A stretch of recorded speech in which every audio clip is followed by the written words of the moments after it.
thinking.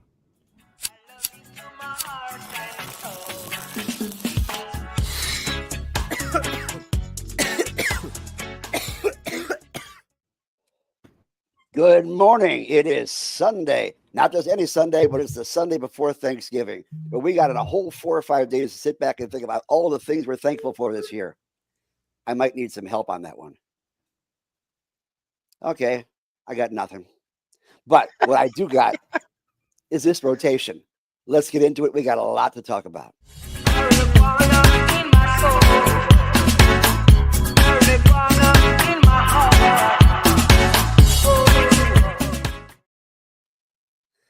Okay, good morning. Again, it's Sunday before Thanksgiving, and we have a fantastic episode for you today. We talked a little bit last week about this bizarre provision 781 they put into the continuing resolution that was going to wipe out the hemp industry because you voted for it, right? Not really. So we're going to discuss that today. My name is Gary Stein. I'm your political director and the Master of Public Health, which is still find a professional degree. God damn it! Gary's a little salty that the Department of Ed has declared his degree no longer professional. Well, the good news is you're not going to get me to pay my goddamn student loan. I will die with a huge balance on that sucker. You're welcome. Anyways, up in the right-hand side over here. There you go. Is our deputy director, Carlos Angel Hermida. Thank you. That's me. By the way, has a Master of Business Administration, also not a professional degree. Well, I feel like MBAs are like the laughing stock of like graduate degrees. So, I'm okay with it. Well, you got to make sure you keep up your stock. And right below me right now, we have our executive director coming to us from somewhere above the border. I'm not even going to tell you which border. We'll let you figure that one out. Well, Mr. our only professional here with a Master of Public Administration, which was not in the list. No. You still need people to run the government, but apparently people who know how to do business and about public health, they don't want to have certified as professionals because, clearly having people who care about public health and business are not, not in fashion these days. And Chris, you want to go ahead and introduce our guest today? Yeah. So, there is a lot going on, right? Last week when the government reopened, it reopened to the fact that veterans won't have access to medical marijuana recommendations through the VA, even though that provision did pass both houses in the budget. And then when we woke up, hemp was essentially made illegal, with intoxicating hemp products having about 365 days before the federal government essentially starts pulling them off the shelves and cracking down. So there's a lot to be said about how much progress we have made for legalization, when in the dead of night, the government can essentially make these type of decisions. And, when folks really think about it, that's what prohibition started. If you go all the way back to the Marijuana Tax Act's passage of 1937, you can actually see how they pushed it through key committees that were controlled by the corporate interests that wanted to see prohibition happen, and how they got it to a floor vote, how they even despite the fact that the American Medical Association said this was unnecessary, this isn't something that needs to happen, cannabis is not a public health risk, it was still pushed through. And so when we see those parallels with what happened with intoxicating hemp products, it really does speak a lot for the amount of progress that we've made in regards to that.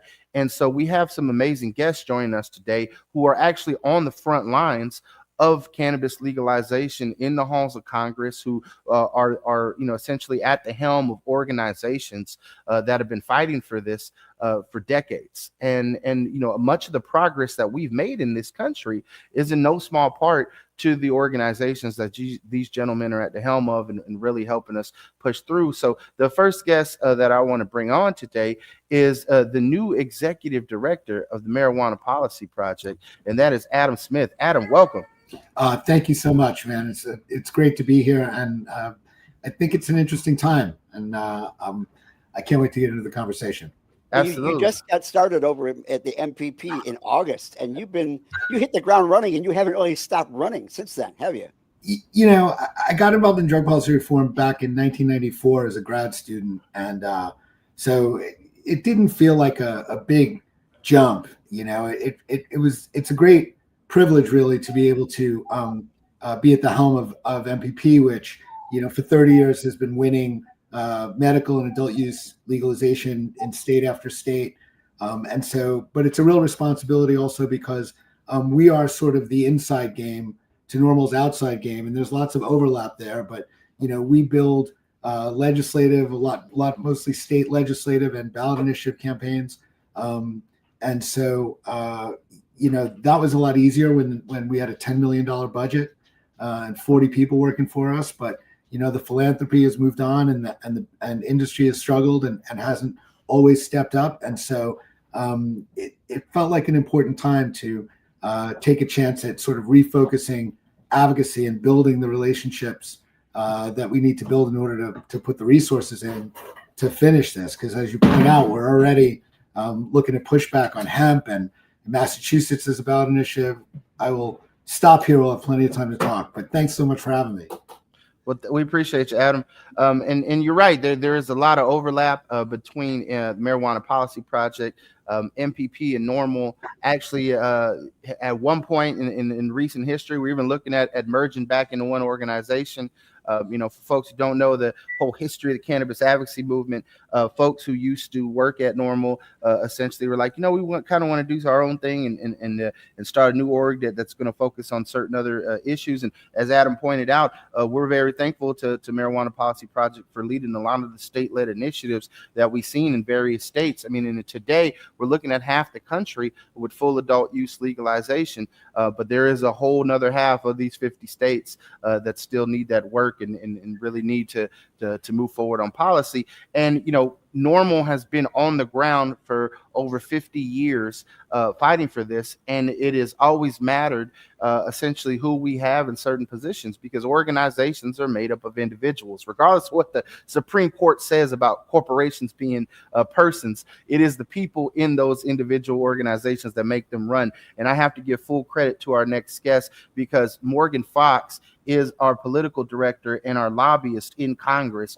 And Morgan is really the guy who is making these meetings with the senators, who is taking these meetings with members of Congress, raising their awareness to it, meeting with the staff members, which I know can be tedious, and the level of education that it requires to tell a 70 or 80-year-old baby boomer senator, you know, essentially what is important in the nuances of cannabis legalization is no easy task. So Morgan, thank you for the work that you do every day. Oh, You're muted. There we go. Yeah, sorry about that. Yeah, thank you very much. I appreciate it, and thanks for having me on the show again. Yeah, I mean, sometimes it's like talking to a brick wall, but yeah, I mean, I think that there's definitely a lot of opportunity for progress right now, despite some of the frustrations that we've been dealing with, and you know, really looking forward to talking more with you guys, and especially with you, Adam. And you know, as somebody who started my career in drug policy reform at MPP before moving to Normal, I've always kind of looked at it as Normal being the grassroots, but MPP is like the grass tops. And both of these factors are absolutely vital to getting any sort of progress done. So it's really great to be able to work hand in glove with you on these issues. and yet I think that the loss of funding that MPP has dealt with, I think gives you a little bit more insight as to how Normal works. Well, I mean, it's the same. You know, the philanthropy money has largely dried up because a lot of these philanthropists thought that it was the industry's turn to start footing the bill. But I think that there was not this an anticipation that things would be so heavily regulated and that the industry would have such a hard time being able to be profitable. There were a lot of people that were exaggerating the profit margins there, which led to a lot of, I think, disappointment, a lot of people losing their livelihoods. But I mean, right now we're looking at a situation where just over a quarter of cannabis businesses are actually operating in the black. And from a grassroots perspective, things are tough right now. The economy's not great. Everybody is struggling, and it makes it difficult to be able to do the work that we're doing when there's not a lot of resources available, and also when there's so many other issues that people are concerned about that also need support. Yeah. All right. So if the industry is dealing with hard times, and they found a loophole in a 2018 farm bill that created a $28 billion industry, why would you want to wipe out something that was so economically feasible? You want me to take that? Feel free. Would you want to? I mean, why would I want to? There are anybody want to? Well, I mean, I think that we need to remember that it's still drug policy, right? And that the folks who vote against us still, or the folks that vote against, creating rational cannabis policies, they understand all about the revenues and the jobs. They don't care, right? This to them is still drug policy.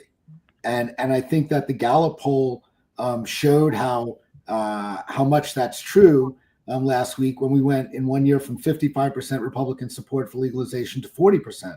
Now, there's a concerted effort in that information bubble to make that happen, but that's a massive drop. And it's very easy to frighten people on drugs when you talk about public health and you talk about kids.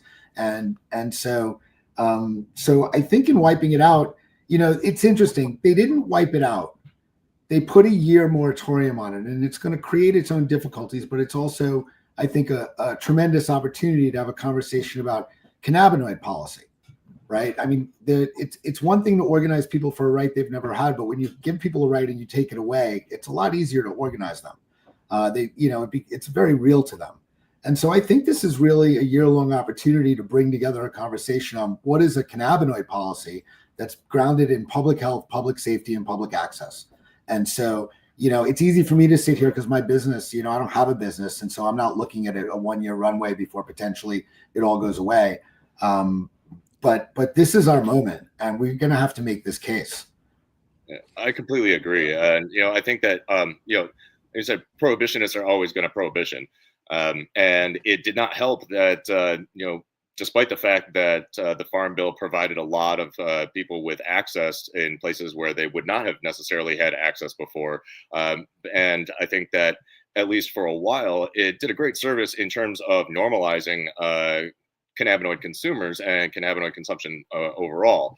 That being said, there were enough bad actors out there that were, pumping out garbage and selling to kids on the internet. It created a lot of really bad optics and a lot of really bad public health outcomes that prohibition has really seized on. And that sort of stuff is scary to the average voter. It's scary to the average policymaker. So, I mean, it's really not surprising that we saw this backlash in Congress, especially when members of Congress were making it very clear the entire time that this was not really their legislative intent.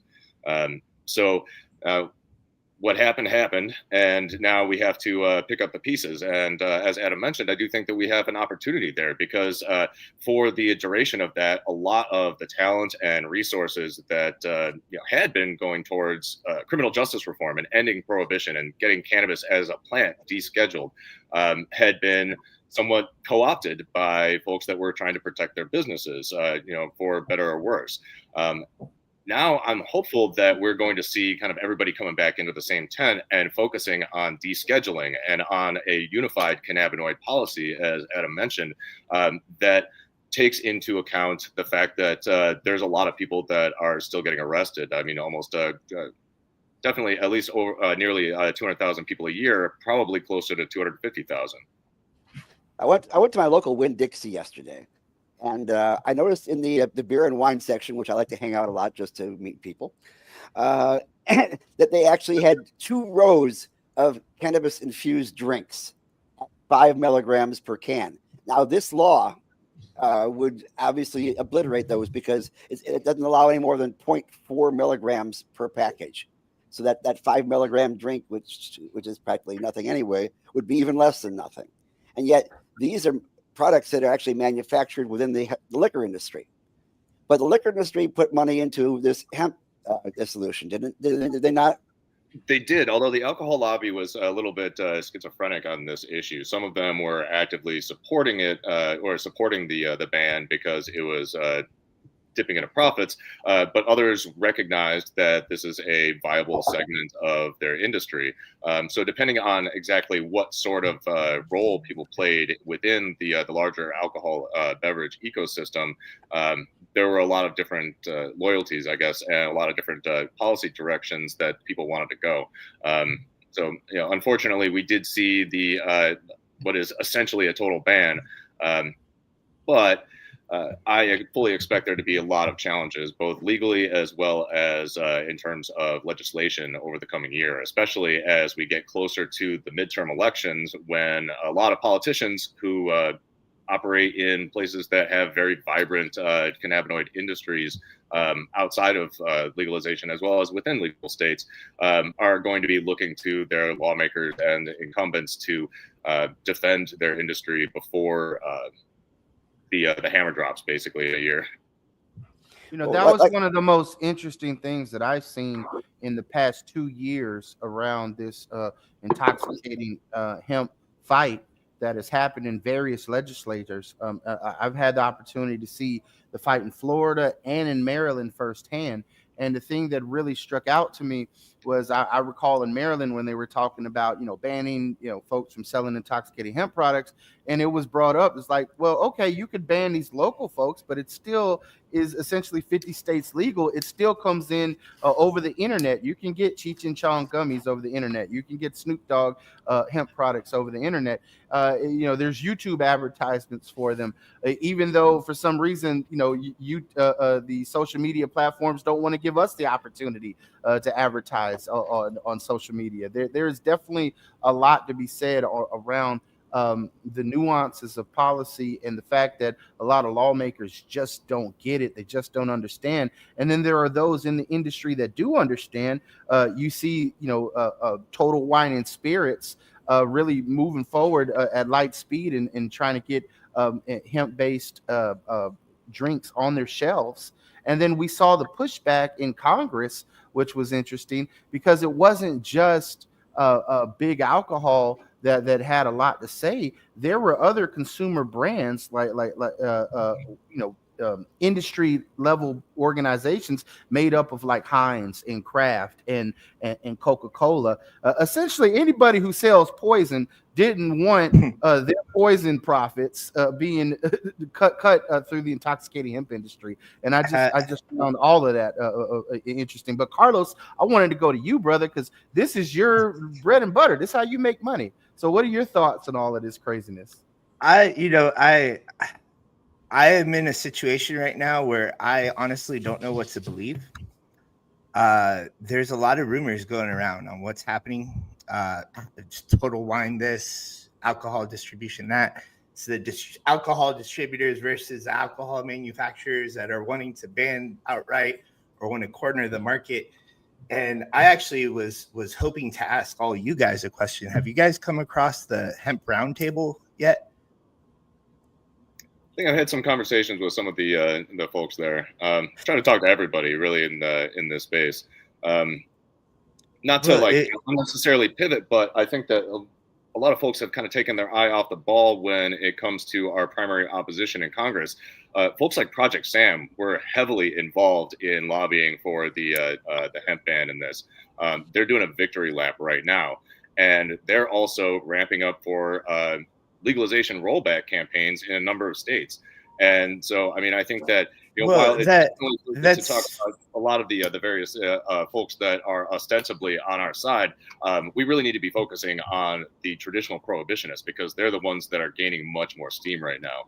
Well, I'm wondering who's on my side though, because I actually heard that this hemp roundtable is like in cahoots with Sam. That they're actually I don't think that Kevin Sabet is on your side, Carlos. No. I am saying that the argument is that the hemp roundtable is actually actively trying to reduce the amount of cannabinoids available, only allow for drinks, that this hemp roundtable is primarily made of companies that sell hemp drinks, and that they're in this to try to corner the market or something like that. I honestly don't know what to believe. Like I am out here, I'm just spitting out rumors that I've heard. I'm here in Florida, in Tampa, working my store, trying to figure out what's the best route to go next. And I don't know what's going on. You know, I don't know who to trust, who's out there fighting for me, what products that I'm buying, that I'm supporting, that could possibly be affecting my ability to be part of this industry. So part of what I'm trying to do is speaking to you guys is to find a little clarity. Should I just be worried about Sam, or should I worry about other people in the alcohol industry, or should I worry about the hemp industry? What should I be concerned about? Well, I would say, and Morgan does a lot more work at the federal level than I personally do, for sure. But I would say that this just happened 2 weeks ago.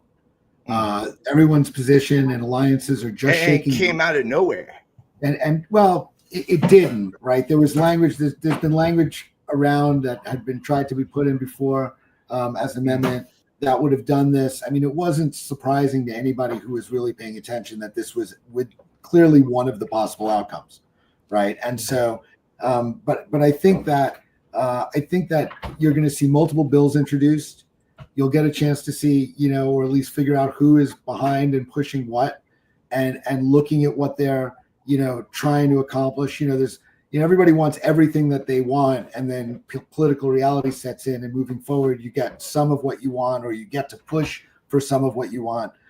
So I think you're not the only one confused. I think that everybody in the space, there's a billion rumors because people don't know what's going on. Give it the next, couple months. In January, stuff is going to start to get introduced. You'll start to see where the lines are drawn, and no decision is going to be made on this until, at least coming into the midterms. Well, we'll see where the lines are being drawn by who is actually stumping for some of the more incremental reforms that are already in place or are being reintroduced in the very near future. Things that directly impact consumers. In particular, things like housing, the ability to maintain federal employment or security clearances, the ability for doctors to be able to recommend cannabis to veterans within the VA system. That is going to show you, I think, who the true allies are. And then, of course, like as Adam said, when things start to shake out a little bit with other bills more related to the industry that was just targeted with the CR, folks that are on your side, but not necessarily with the exact same goals as you. Was this a bipartisan push? I'm sorry, Gary. I got to jump in there.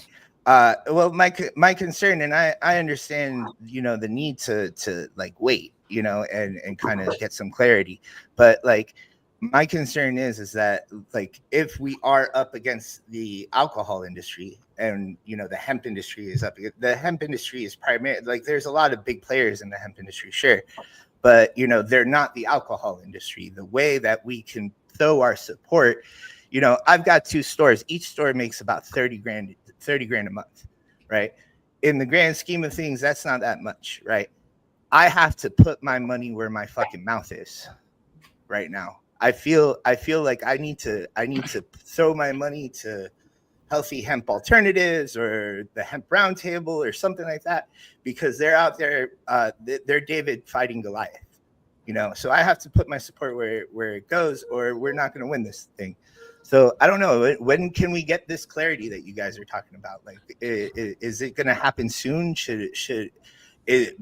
Is it going to come to a point where like it's too late? All of a sudden, I'm throwing my money into the Hemp Roundtable, and they're up there only like actively lobbying that my store can't sell it, that only Total Wines can sell their products. Like, it's just so confusing, I wish I had more clarity, Well, I mean, I think that a lot of those organizations haven't decided exactly what they're going to end up lobbying for, which is one of the problems, right? It really just happened 2 weeks ago. And you can look and say, oh, well, this organization is full of companies that sell synthetics. And so that's a pretty good indication that you're not, I assume is not something you want to be doing. And so that's a thing to do. But folks are just trying to figure out what's possible and what they're going to push for. And so I think it's going to take a minute before we're going to have any clarity about what these organizations are going to push for. And So, I haven't dealt a lot with the hemp industry associations. I've been on calls with them, and everybody talks about, regulation and we want to be, a normal business. At the same time, while I have lots of friends who are in that side, who are in that side of the industry in whole or in part, there's all kinds of folks on that side who, really don't want it known that they're converting Chinese CBD, or, that what they're putting out is full of pesticides, and they're not really that interested in actual testing. And so it is up in the air. And a lot of those organizations have folks, have good actors and bad actors in them, right? So we're really going to have to see. I think there's going to be power struggles in those organizations to figure out whose vision is going to be, the organization's going to get behind. And I just, I'd love to be able to say, yeah, this is the organization, get your money behind them. They have both a politically viable and a solution that has integrity. But we're not there yet. In the meantime, you can send those checks to me and Adam. Yeah, absolutely. 100%. And I will say that as, as the Marijuana Policy Project, I would like to see THC beverages available, the same way that, beer and wine are available, right? And I mean, to whatever dose, right? We can talk about what that exactly looks like, but, that this should be treated like any other age-gated product that are available widely, even though we do a really good job of not selling, beer and cigarettes to kids. I'm in a situation here. My store is 21 and up. Under Florida law, I could see where the argument could be made that the liquor store is a little bit better suited to be 21 and up than us. But we are an age-gated store, and I could also see on the flip side, as Breeze would like for me to sell their product. I'm sure. I don't know if they're like, is that a smart thing for them to do, to go for exclusivity, to only be sold in Total Wine and liquor stores and stuff like that? They would make a lot more money if I sold it as well. So I just don't know what to believe. Well, you bring up hit a really the nail on the head, Carlos. Yeah, Go ahead, I think that we're what a lot of people aren't really talking about is the very real possibility that this ban will go into effect at the federal level, and there won't be any legislation that actually is able to pass before that time happens. But we're still seeing states that are moving forward with regulatory structures for synthetic cannabinoids and intoxicating cannabinoids, despite the federal ban. And so we very well might end up with a situation that's almost exactly like the situation we have with adult use and medical cannabis, where states are just moving forward anyway and are hoping that the federal government decides not to crack down. Now, Carlos hit the nail on the head when we talked about the fact that he is an educated store. I mean, I think one of the reasons that the politicians are so afraid of this industry is because, like most industries, they have good players and bad players. There are folks who were selling spice who are now selling these products at the same time. And you're wondering, have they changed their mindset, or are they willing to just sell any damn thing that people are willing to come in and buy? And the average person who's behind that counter has no freaking idea what they're even selling in the first place. You go in, so I'm saying this to all you smoke shops out there, and well, the gas stations, whatever. But educate your fucking staff. Let people know what they're actually buying, and let them get a chance to actually get a good product. Carlos curates all of his products. He makes certain that everything there is up to snuff, and yet he's still in danger because they're trying to knock out the entire industry with a wide brush. How do we sector the industry and get the bad players out and keep the good players in, except waiting for the free market industry to do it themselves? Right now, I think. Go ahead, Evan. Oh, Adam, you're on mute, my friend. Let's get you off mute there. Of course I am. I interrupt you, and then I disrupt the whole program. I'm doing great here. I'm not even high. So, I mean, I'd send you some stuff, but that's against the law. I live in Oregon, man. I appreciate you. And yeah, I mean, I think that's the core of the issue, right? Prohibition creates an economics problem, right? And so, and what we need are licensed retailers that have something at stake in doing the right thing, and some guidelines on what it is they can stock, and also a culture that demands that stores pay attention to what they do, right? I mean, that's harder to do, but if you have regulatory guidelines, and you have folks who have an investment in their business and licenses, I mean, it's the same argument back to the core of prohibition, right? They yell about, well, what about the children? It's like, yeah, well, if you care about the children, get it the hell out of their schoolyard and put it behind a counter, right? And so, we're in the same place. And I think at the end of this year, we will definitely have more clarity on this. I tend to be hopeful that by the end of this year, we are going to see a path forward that is not going to wipe this entirely out. My fear is that political forces will drive this in a direction where it'll be only where the industry side of this will only be accessible to a very small number of entities and companies. And under this administration, possibly not just by virtue of being able to afford to get in, but also by being politically favored. Well, I don't know if you guys saw the our episode last week, but we basically put different people that work in the industry onto the show and explain, had everybody explain how this would work with, how this would affect everybody and like what we were hoping would happen.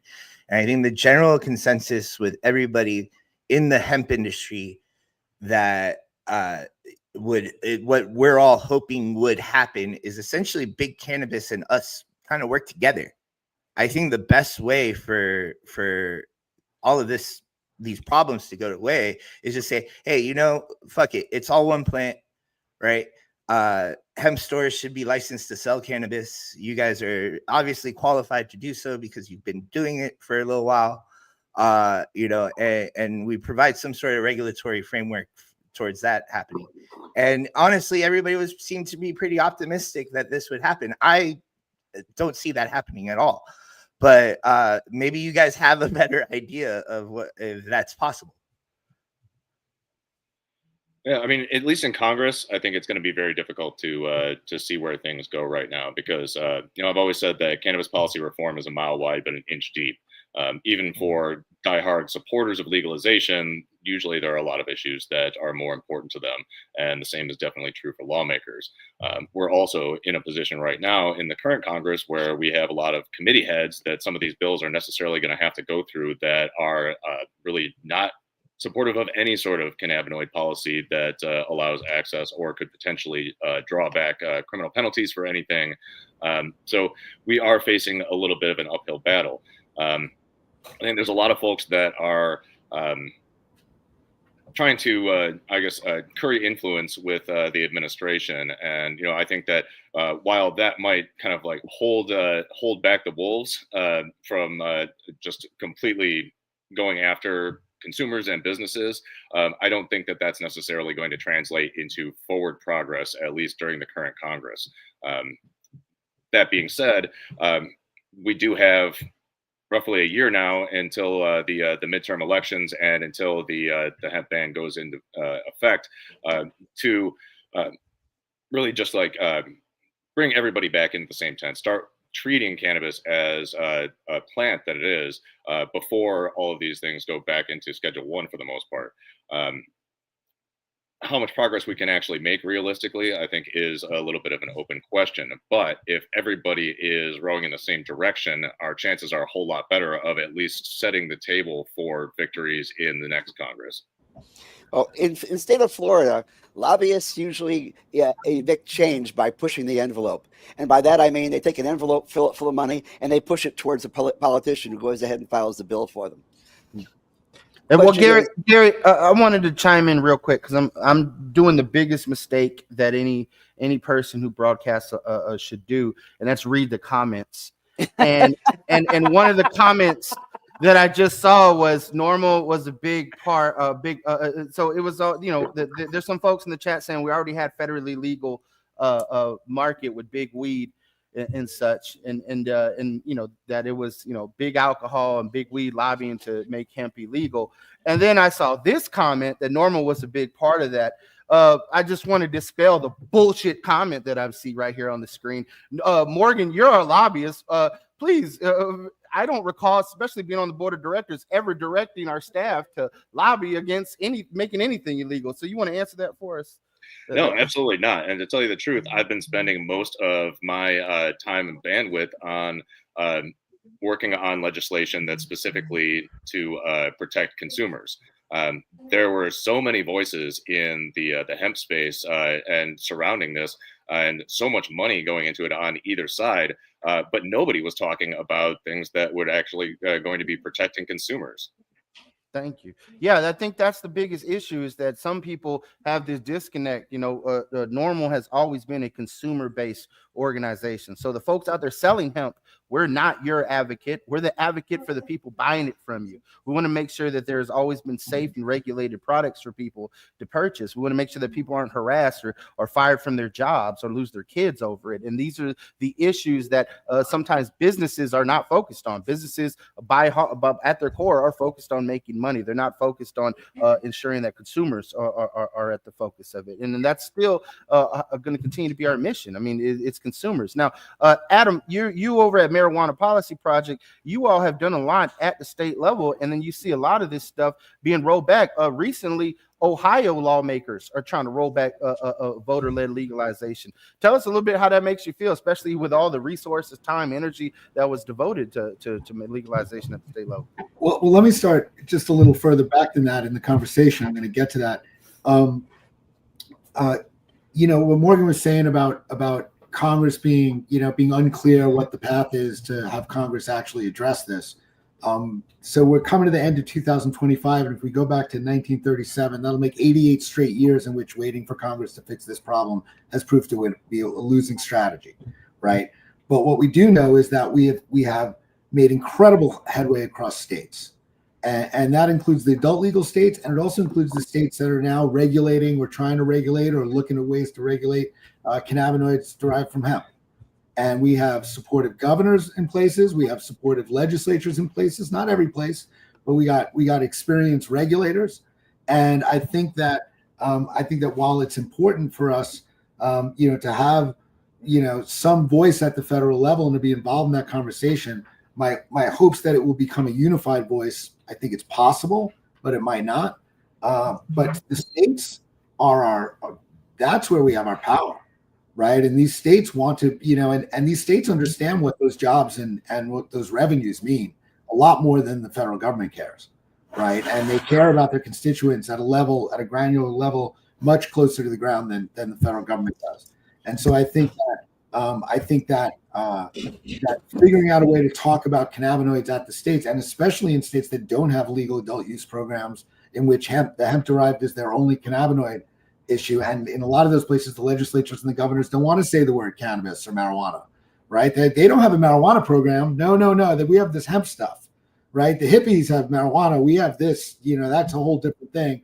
That's fine. It's cannabinoids, right? So working with the states to get bipartisan consensus behind cannabinoid programs that protect kids and public health and safety and give consumers what they want is probably or is at least as valuable in pushing where the feds go as pushing the feds right at this moment.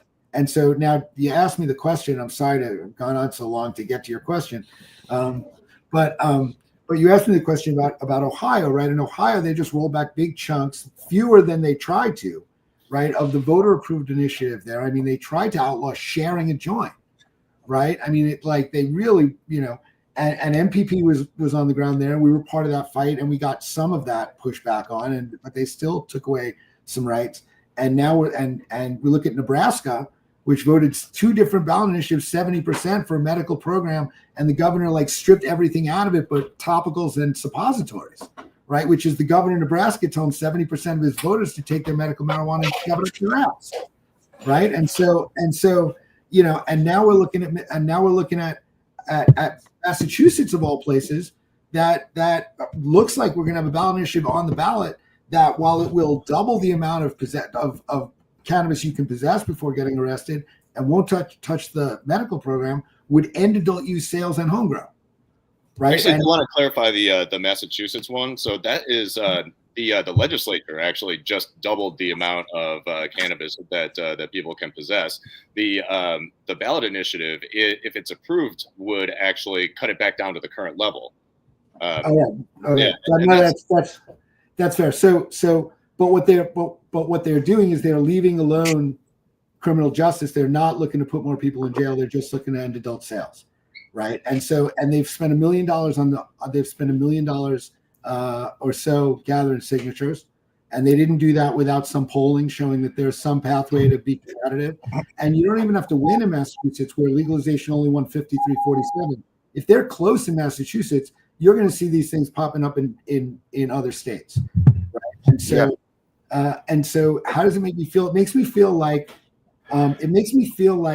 our movement, and by which I mean everybody involved in cannabis and trying to move it forward, business or otherwise, has sort of lost the thread on how we advocate to move this policy forward, right? Business has a profit incentive, and so they can talk about jobs and revenues, but when they talk about public health and safety or protecting kids, they don't have credibility, even if they're being 100% honest, right? They're Project Sam talks about big marijuana because they want the fight to be between them and the industry, because they know they can tear apart the industry's credibility and frighten people, right? But what NORML does and what MPP does is to stand up and make a broad public policy argument about why this is important, not to cannabis users, yes, but not just to cannabis users, to communities and to people, and why this is the safest way to go. And so I think that we are at a moment, yes, hemp and cannabis need to, and marijuana need to come together on a message, but we all need to come together and understand that starving out advocacy and where NORML is and where MPP is the quickest way to get this thing killed. And with all due respect, guy who's been commenting in, there's a difference between doing nothing and achieving nothing. Because when you have a Sisyphean challenge, you can't always say that I have control over the outcome. You don't. But the important thing is to get in there and fight as hard as you can, and eventually you will win. But just the fact that we haven't won yet doesn't mean that MPP and NORML haven't been fighting there every single step of the way. Okay. I want to switch gears here. Enough hemp. All right, we're talking to national marijuana activists. All right, so why don't we talk about national marijuana? Morgan, this question's for you, buddy. National NORML posted 3 days ago to their Instagram, U.S. attorneys say feds will rigorously prosecute low-level marijuana convictions. Can you explain, please? Oh, absolutely. Real quick, though, I want to go back to Massachusetts and Maine, because I think that we really need to take these threats a lot more seriously. As Adam accurately said, most of our progress has been at the state level, and now we're facing attempts to undo that. And even though these ballot initiatives are specifically targeting the industry, the ultimate goal is to recriminalize cannabis. The people that are pushing these initiatives do not want cannabis to be decriminalized. And so when one of the major benefits of legalization is a regulated market, and when you take away the benefits of that regulated market, be they job creation, tax revenue, better public safety because of quality controls for the products, the weakening of unregulated markets. When you take those benefits of legalization away, it makes it a lot easier to sell to taxpayers that legalization period was a quote unquote disaster.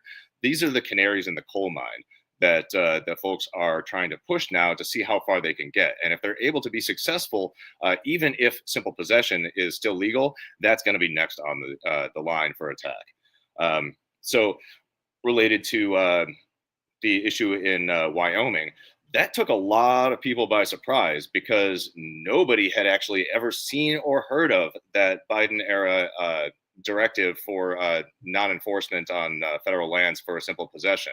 It makes sense given that the administration had pardoned people who had been arrested for simple possession, but nobody had ever seen that. It was never made public, and we're not even sure if it was an actual code or if it was just a set of guidelines.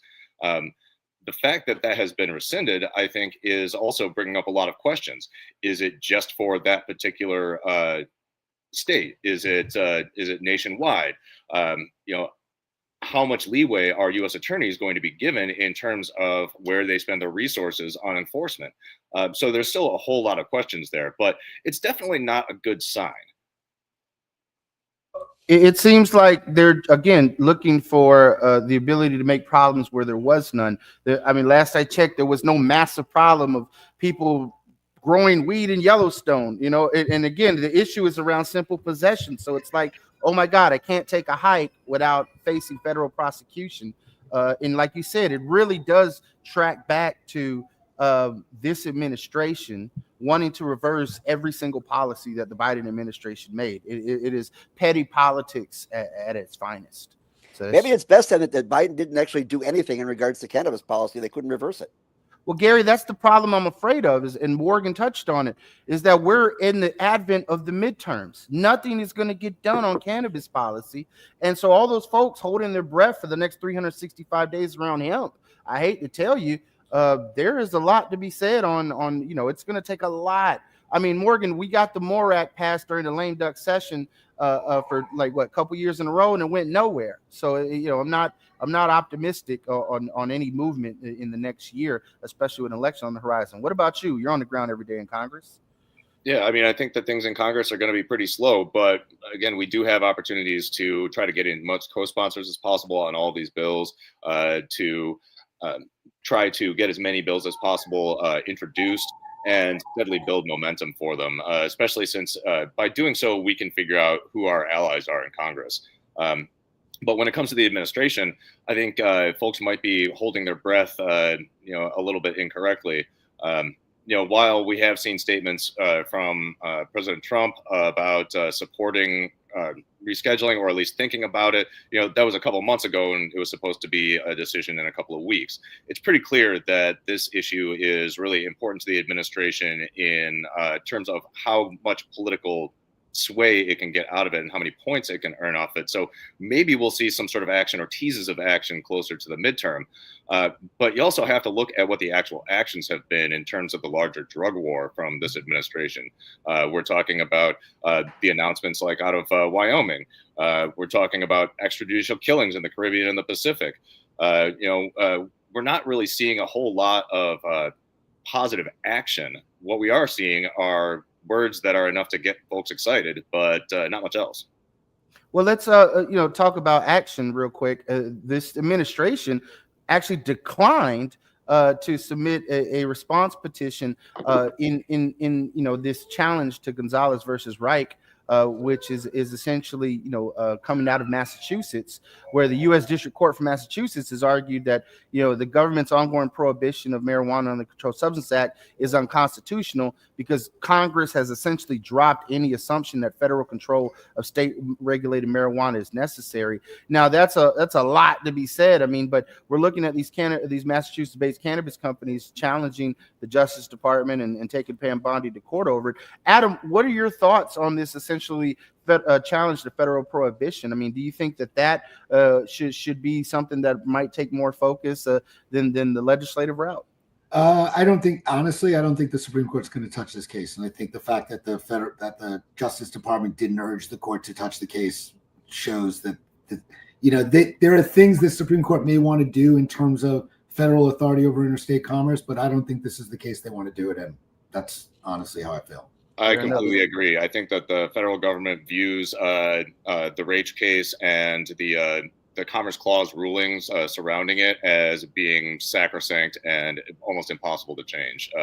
You know, if you wanted to overturn Raich, you'd have to go back to cases from like the 40s in terms of control of the federal government over interstate commerce, and I don't see that happening.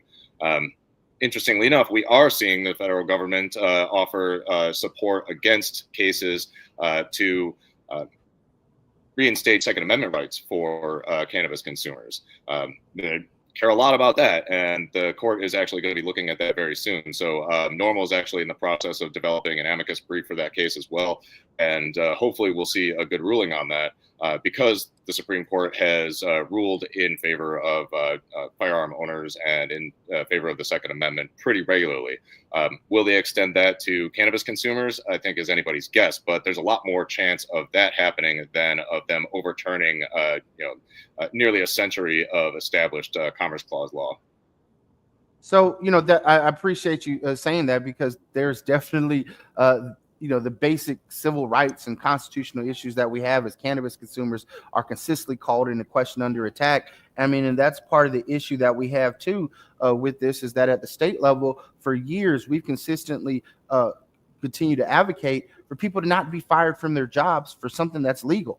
For people not to have their status as a medical patient used against them in a custody hearing, or have an investigation simply because you smoke weed. It is just ludicrous to think that we can take all these steps forward with legalization, but then, on the back end, there is so much more that has to be changed that people don't realize the extent and damage that prohibition has created in the lives of everyday Americans. And we have to educate lawmakers and try to catch them up on these issues. And frankly, they don't even give these bills a hearing most of the time. And so that's why we're so big on advocating for fixing and addressing it through the ballot box and getting the right people in office. And then that rubs people the wrong way. People always tell us, stay in your lane, and don't get involved in this and that. And it's like, at what point can we really speak out for everyday Americans who are harmed by prohibition without somebody having something negative to say about it? I mean, this show is a prime example, and it really just it grinds my gears to no end about it. But Morgan, where do you see that going? I mean, obviously you're at the federal level, you're dealing with Congress. Is Congress ever going to deal with these issues, or is this really just going to have to be a state by state, policy by policy, fight through the muck in order to fix these issues that the ancillary cost of prohibition? I think so, but I think it's a little bit complicated. All right. So, as you mentioned, we've had a bill that deschedules cannabis and sets up a regulatory structure. The MORE Act passed through 2 different houses already, but it's never gone anywhere in the Senate. A similar bill, and actually one that's a little bit more comprehensive, the Cannabis Administration and Opportunity Act, has been introduced in the Senate twice and hasn't even gotten a hearing yet. Traditionally, the Senate has been a little bit slower to take these issues up. I think part of that is because of the age demographic involved here. If you look at polling nationwide, older Americans are much less likely to support cannabis policy reform than younger Americans. And then when you look at the age makeup of the Senate, it, I think, really speaks to the possibilities of getting things moving. That being said, the more states we have with comprehensive cannabis policy reform in place, or at least in moving in that direction, the greater chances we're going to have of actually seeing action at the federal level. But I think that we also have to recognize that because this is a relatively low priority issue for a lot of lawmakers, we have to make it more high priority to them.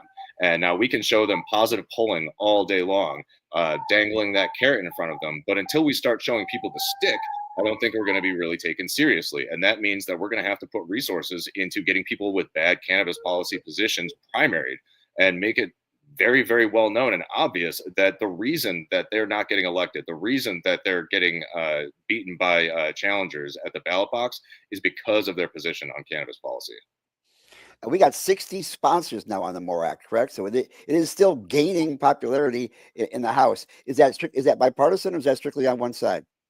That is all Democrats at the moment. But in the past votes, we've actually had several folks cross the aisle on it.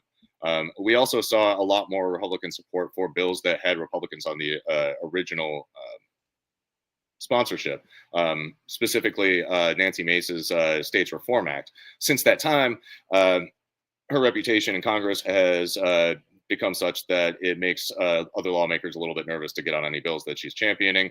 But I think that, as we move forward and we're able to get more bipartisan support, which is something that we're working on every single day, that we'll have a lot more opportunity to be able to get committee hearings and get votes on these bills.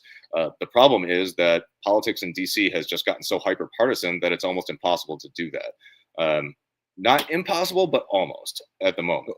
Well, you mentioned Nancy Mace's bill, and that is something I know. I'm sorry, Carlos, I have to go back to hemp for just a second. What do you think of that bill, and do you think it's going to have any chance of moving forward? Well, it hasn't been reintroduced yet, and I'm not sure if it will be at this point. Right now, I think the most comprehensive bills that we're looking at in Congress are the States 2.0 Act, which doesn't deschedule cannabis, but creates a qualified exemption from the schedule for states that have passed legalization laws, and then the MORE Act again. And we got to get ready to wrap it up. I'd like the two of you guys to give us some good news, because the rest of this has been a shit show. So tell us what's positive on the horizon. Are the states actually going to hold back their regulation and actually meet that sweet spot that allows the industry to grow without the illegal industry to grow at the same time? Yeah, Adam? You want to wrap up first with something good? Do you have anything good? Yeah, well, I mean, we're going to see reintroduction of a number of bills in Congress now that the shutdown is over that are specifically meant to protect consumers. That's going to help move the conversation quite a bit, and I'm dedicated to getting as many co-sponsors on them as possible and to educating other lawmakers about them. There are still a lot of freshman lawmakers that their positions on this issue are relatively unknown. So finding out where they stand on the issue, showing them what bills they can support, which bills they should support, I think is going to be key over the next few months, especially as we start preparing for the midterms, and using those bills as sort of a springboard to raise the visibility of the issue when it comes to the context of the elections themselves. I would say I see some good news. I think we're going to see Pennsylvania and Virginia both legalize adult use. Pennsylvania may take into 27, but it may happen in 26, despite people's doubts for a long time. And I think that the ballot initiative in Massachusetts is going to give us a real opportunity, with the country looking on, to make a very clear and strong and broad case about why regulated sales are far superior on every metric to leaving it to criminal markets and illicit markets. And I think that by the end of this year, we're going to be forced into a conversation, a much more productive, maybe ultimately productive, but certainly a more nuanced conversation on what a national cannabinoid policy should look like and what we need to be concerned about with folks selling cannabinoids. So I think we have real opportunities this year to move policy forward, to make a really strong case about why policy needs to move forward, and then to sort of outline maybe what national policy is going to be. So I'm kind of excited for the year coming up. I'm a Michigan boy, as you may have heard, and I just have to ask your opinion on this, Adam. Do you think they're going to be able to fight back the 24-cent wholesale tax that they're currently working on to fix the roads in Michigan? That's an excellent question. We were involved. We were certainly not leaders on this. We came in to lend a hand when this started happening in fighting against that. I do think that they're going to get it rolled back at some point, but it may take a couple of years. I think that the economic realities around that are kind of grim at a 24% tax. That the industry's in real trouble there. So I'm hopeful that it's sooner, and we will do what we can to see if we can roll that back, but it may take a couple of years.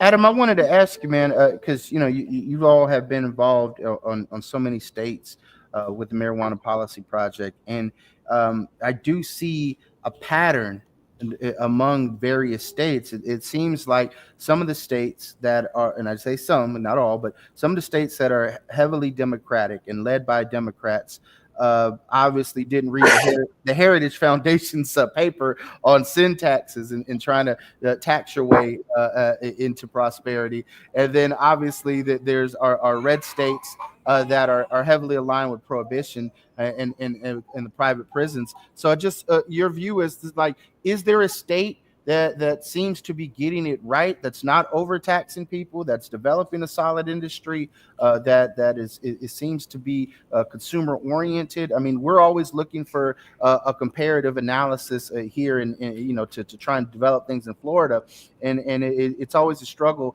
but we've seen some great things come out of other states, like parental rights out of New York, like ensuring that there are solid programs and worker protections like we see out of Minnesota or New Mexico. So I just wanted to throw that out there and just defer to your expertise and tell us what state is getting it right. You know what? I don't think any state is getting it right. I think a lot of states are trying to get it more right. and some states have it more right than others. But I also think that the context in which we're trying to launch, an industry in legalization, right, which makes it virtually impossible for people to make a living in this space, right?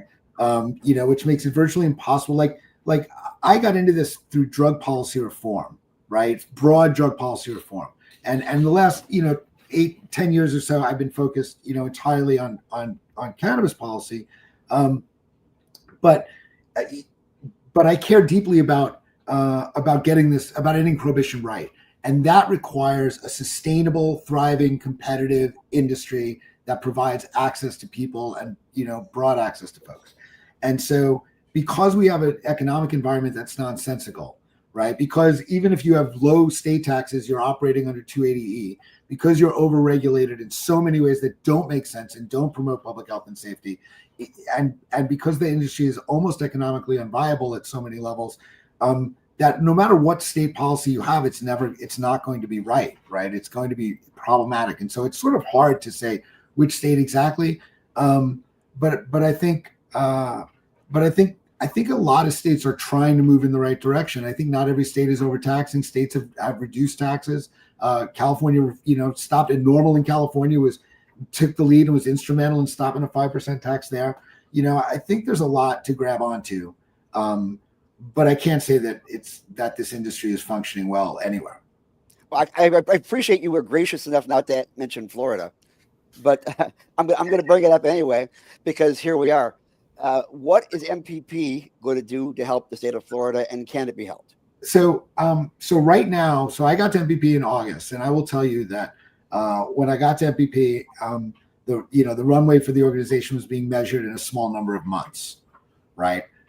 We have solidified that somewhat since I've been there. I'm just, I'm trying to forgive myself for not, having next year's budget already, in the bank, because it feels like sometimes that's what I have to try to do.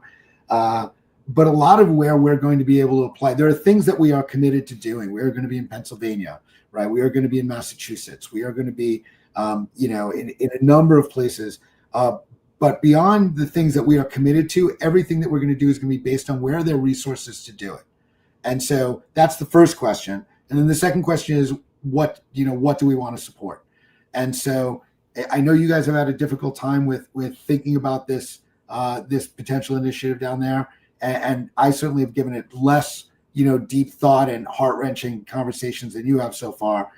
If there is an opportunity for us to have resources to be involved in Florida, I'm going to want to come back and convene with you guys and really think long and hard about what our role can be there, right? If that's something we want to support, we may support. We may support it just on the civil rights and criminal justice side, and not talk at all about the industry side, right? There are ways we can, and so that's a non-answer to your question. But I'd be happy to come down and hang out with you guys in 85-degree weather all winter and talk about it. Good. Well, we'll introduce you to John Morgan. Excellent. Yeah, I'd love to. Well, there is a lot to be said around cannabis policy, in Florida.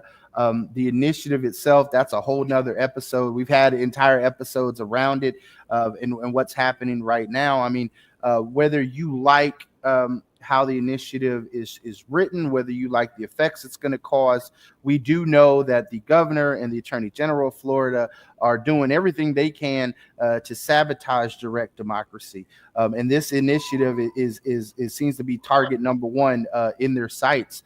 So it remains to be seen how it all plays out before the Florida Supreme Court, and whether or not it'll make the ballot. Once it makes the ballot, then it switches into campaign mode. And then that's when we'll really dive deep into the debates around the initiative, because the 2026 constitutional amendment that folks would be voting on is different from the 2024 one. One of the key differences is a public smoking ban. And we just talked a little bit about how other states wanted to outlaw being able to share a joint or pass it to your friend. So there's a lot to be said as to, how Florida's policy shapes up based on these realities. Now, whether you like the policies or not, again, it all goes back to elections. Elections matter, and 2026 is going to be a huge year because it's going to determine the control of Congress. It's going to shake out whether certain legislators have super majorities of one party or not. And what we've seen in Florida is having one party in power for several decades has got us to this point where we're at in cannabis policy. And it has not always been for the better. As a matter of fact, the citizen-led initiatives have been the only way we've gotten lawmakers to actually make any real progress. And if you're one of our friends and colleagues in the Carolinas, you don't even have that opportunity, right? There are states out there where your legislature is your only avenue for doing anything as far as reform goes.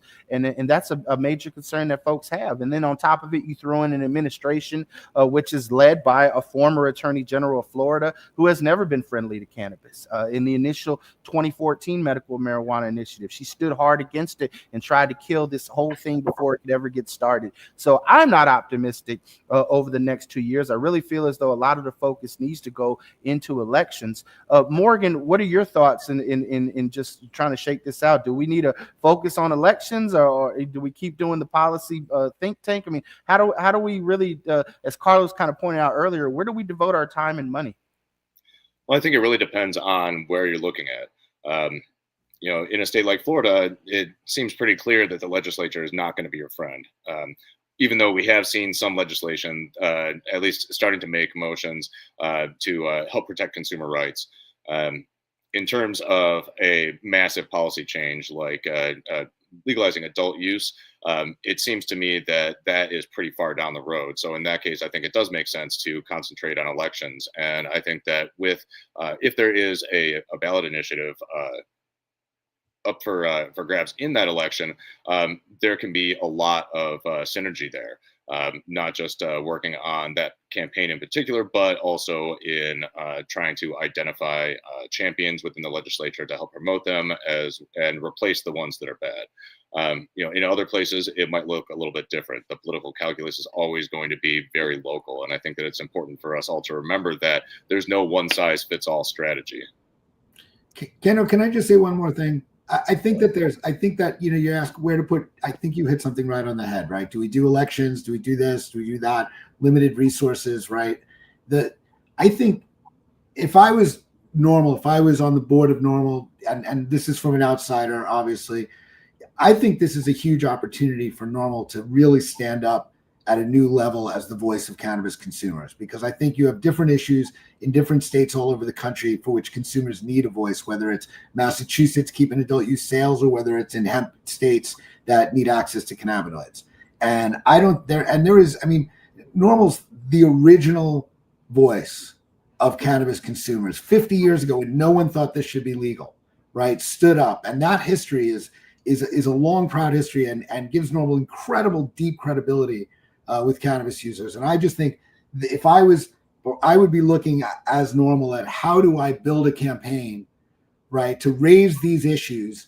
Now we have an online world focused in those states, different issues, but the same message, right? That normalized, rational, cannabis policy is normal, right? Whether that's about testing or whether that's about access. This feels like it should be NORML's moment, right? And I think that whatever happens politically, putting resources into that and building NORML as the modern and sophisticated and thoughtful and politically savvy voice of cannabis consumers would be exactly where my focus is under this administration, because I think that's going to yield the greatest power going forward. That has definitely been a major part of my focus and the organization's focus as well. One of the interesting things about this is that a lot of consumers post-legalization don't think that there's any work to be done. But as we saw in places like Michigan, there are definitely attempts to either roll back legal protections or to treat cannabis consumers like ATMs. So even in a post-legalization world, there are still a lot of things that consumers need protecting from. And reaching consumers, particularly younger adults that might not know about organizations like ours, I think is going to be absolutely key going forward. Even beyond that, in all kinds of regulated states, they have shitty testing programs or no testing programs. Right? How many of those consumers in those states know that when they're buying a legal product, it may very well be filled with pesticides? Right? Very few know that. It's legal, must be safe. It's not the case. You can be in a legal market and be inhaling heavy metals and pesticides and synthetics, in some cases. And so, I think that the part of the opportunity here is to let folks know, even in legal states, what their rights are. Their rights are to a safe supply. And if people knew more that maybe their supply in their state wasn't safe, I think they would pay more attention to the policy, even if it's already legal there. So I just say that because I have such deep respect for NORML, and I think that what you guys do is it's such a vitally important pillar to anything we're going to be able to do next. And so I am fully behind. I am rooting for you guys, and I am a huge supporter of NORML and everything you stand for. Well, I hate to dilute support, so I have to ask you guys, how can the audience listening in now support you and us so we can all move forward? How can you support MPP? How can you support NORML in the national level and the state level? I'll let Morgan close, because you should be able to make the last pitch on NORML's own program. But you can reach it. You can find us at mpp.org, and both are important parts of a successful movement going forward. So you should support both. Yeah, completely agree. Really appreciate the kind words, and also just absolutely love working with you and your staff. I think that we've done a lot of good work together so far, and I'm really looking forward to continuing that in the future. I just recommend that anybody that's interested in this issue, obviously, check out MPP. Also, go to norml.org/join if you want to help support us economically. And if there's no chapter available in your area, start one.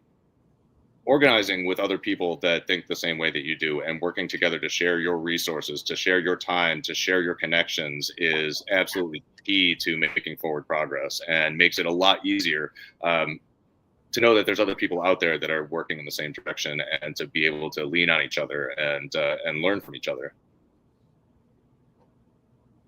Morgan, I want to thank you for all the hard work that you're doing in Congress to help represent NORML and coordinating with the other organizations, building coalitions. I mean, you really are an amazing person to dedicate your life and your career to continue to push drug policy reform. Adam, thank you for taking the helm over at MPP and really helping us bridge the gaps of where we have holes in our advocacy across the country.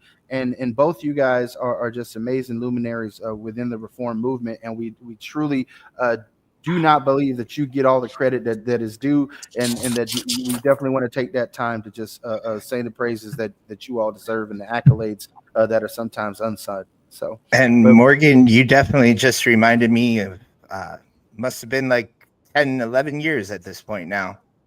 Seems like only yesterday when me and Kano were sitting in my living room and wondering how we could be a part of this movement. We both knew that we wanted to fight for cannabis legalization. We didn't really like how any of the other organizations were going about it, and we were just like, let's start our own shit.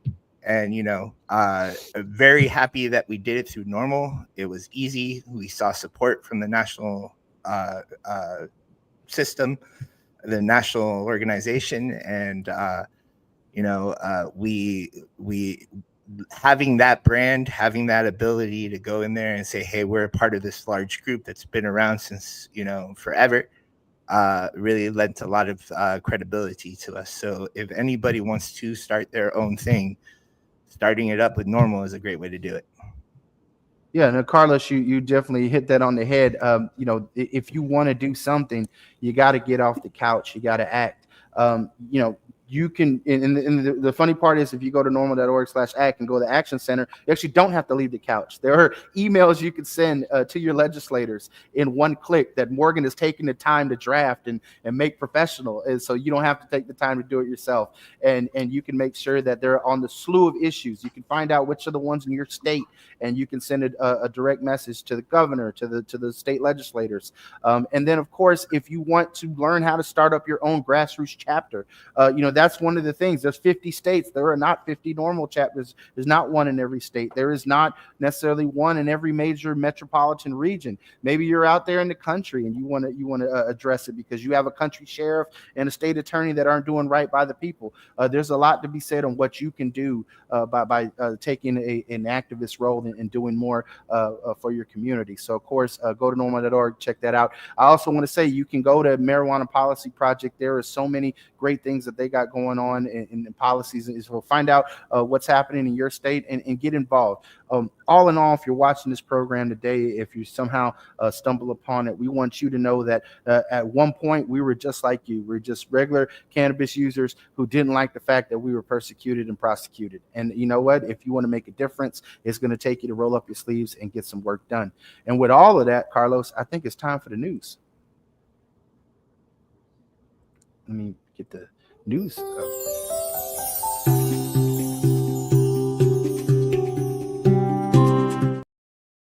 All right, so at the top of the news, we're going to just make this real quick because we covered a lot today. But I think the most significant thing to understand is that police in 8 states made over 100,000 marijuana-related arrests last year.